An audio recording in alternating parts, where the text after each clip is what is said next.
I am 87, and this winter I counted 7 people I had removed from my life before I had asked one honest question. I did not count the doors I closed because someone was dangerous. I did not count the distances that kept a household peaceful or a body safe. I counted the other endings, the ones built from a missed call, a bruised pride, a story carried by somebody else, and a silence I decided to translate without permission. There were 7. When I wrote the last name, I did not feel noble and I did not feel ashamed. I felt honest, perhaps for the first time about how quickly an old man can call an assumption wisdom. Sit near enough to hear this clearly, friend. I am not asking you to reopen every door. Some doors are shut because what came through them kept doing harm. Distance can be a fence around something living, and a fence is not hatred. But I learned there is another kind of distance. It begins when embarrassment puts on the coat of discernment. It grows when pride calls itself a boundary. Tonight, I want to show you how I learned to tell the fence that protects life from the wall that merely protects pride. My grandmother used to say, before you bury a seed, make certain it is dead and not only waiting for rain. She said this while sorting beans at a scarred wooden table. Some looked dry enough to crumble. She would soak them overnight, and by morning the skin had softened and a small, pale root had begun pushing toward the light. Her teaching was not that every seed grows. Some are hollow, some are spoiled.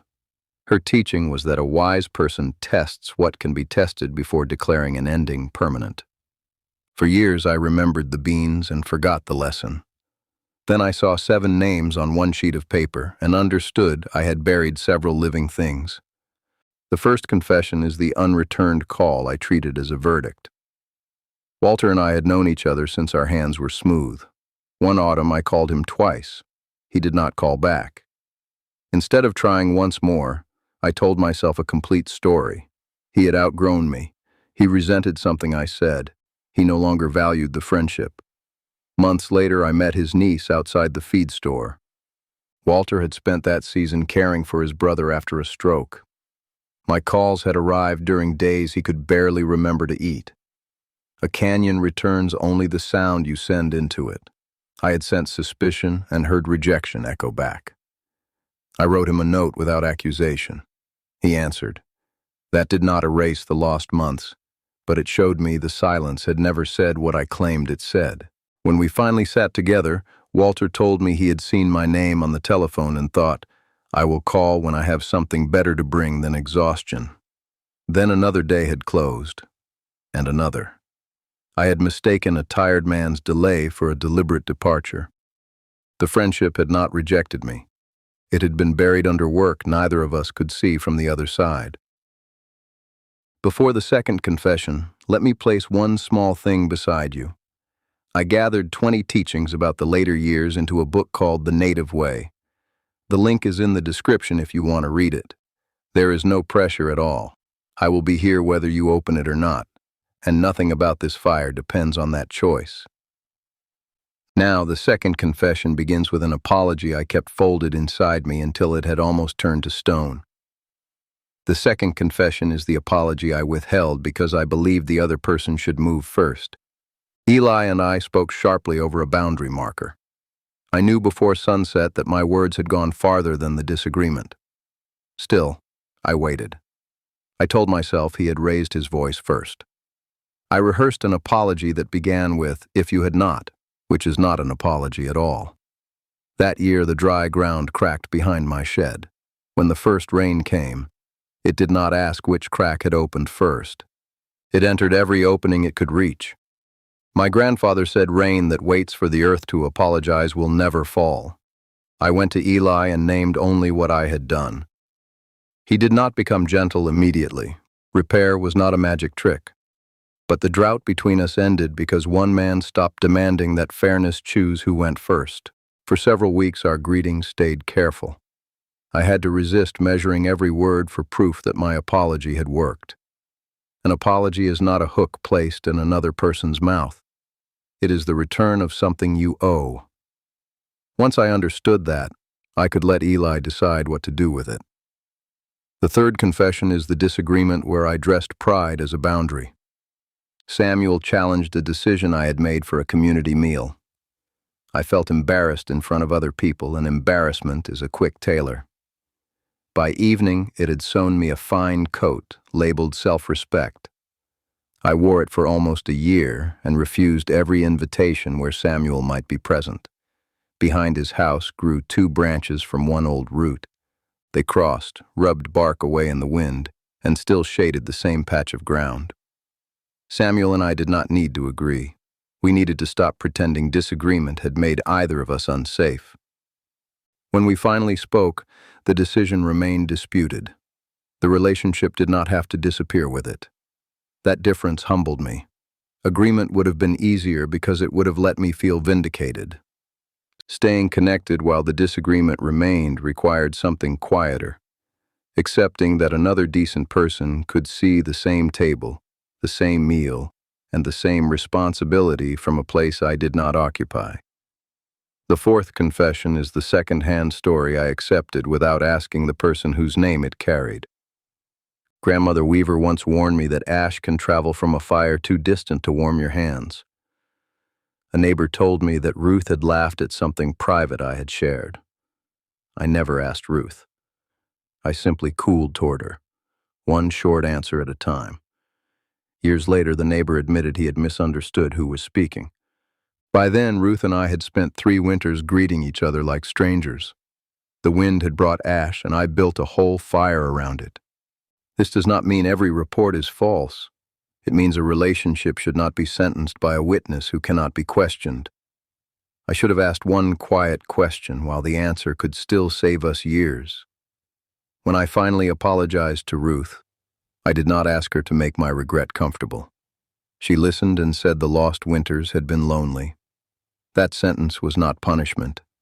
It was the cost written plainly. We began again with short conversations, and I learned that repair includes hearing what your assumption required someone else to carry. The fifth confession is the season of silence I mistook for a permanent verdict. Walter went quiet again after his wife died. This time I knew why, but I still began measuring the friendship by how often he answered. I nearly withdrew so I would not feel unwanted. There is an orchard beyond the ridge that looks lifeless each winter.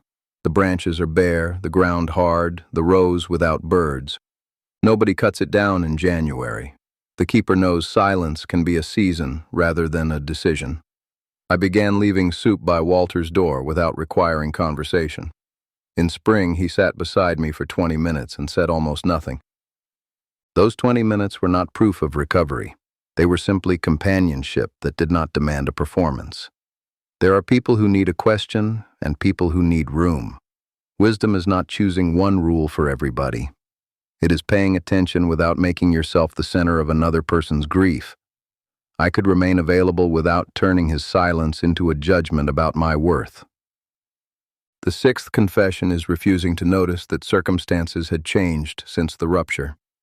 Eli and I had once ended a friendship because he borrowed money and avoided me afterward.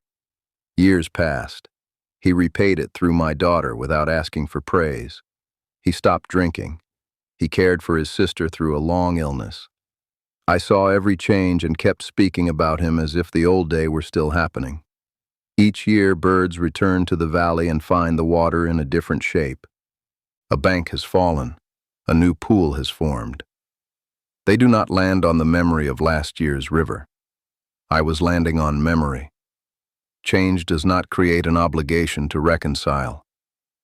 Evidence can be noticed without surrendering caution. What shamed me was not that I kept distance. It was that I kept claiming nothing had changed because admitting change would disturb a judgment I enjoyed carrying. So I met Eli in a public place and listened. I made no promise about closeness. I did not hand him the old trust as if the years had never happened. We agreed on small, clear contact. Trust returned, if it returned at all, in spoonfuls. A changed circumstance opened a possibility. It did not erase history.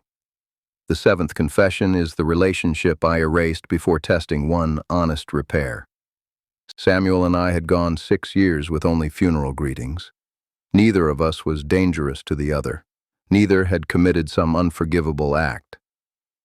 We had simply added silence to silence until the absence looked official. After a summer storm, a section of riverbank failed near his place. Samuel filled baskets with earth and set them into the break. One basket did not restore the bank. 50 did not make it what it had been, but each one gave the water less ground to take. I asked whether I could help. We worked most of the afternoon before either of us mentioned the 6 years. Then I said, I do not know how to repair all of this, but I know I do not want pride to make the final decision. He nodded. That was not forgiveness completed. It was one basket of earth. We met again a month later, this time without the storm giving us a task. The conversation was awkward. There were pauses long enough for pride to enter, and each time one of us chose not to fill them with an old accusation. I began to understand that repair is often unimpressive while it is happening. It is two people refusing to add another injury to the pile. I need to say this plainly.